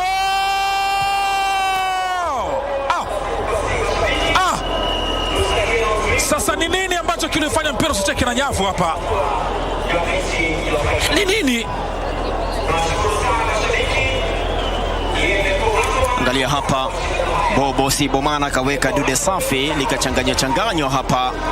Bobo ndo huyo akajikunja kwa uzuri, akakuwa yuko katika maeneo mazuri, pia mfungaji wa goli la Rwanda Didier, lakini bado bahati haijasimama. Dakika ya 95 anaiangalia saa yake Anthony Kiri Manuel, na anapoiangalia alafu anakipuliza kipenga, anasema tumevipiga vita. Dakika 90 zinakatika. Mtazamaji, Tanzania ni rasmi kwamba wanamaliza nafasi ya 3 kwenye michuano ya mwaka huu ya Sekafa kwenye umri wa wachezaji wa miaka wasiozidi miaka 18. Hii ni baada ya kupata ushindi mnene kabisa, ushindi mkubwa dhidi ya Rwanda. Mwisho mechi tamatika, Rwanda goli 1, Tanzania magoli 3.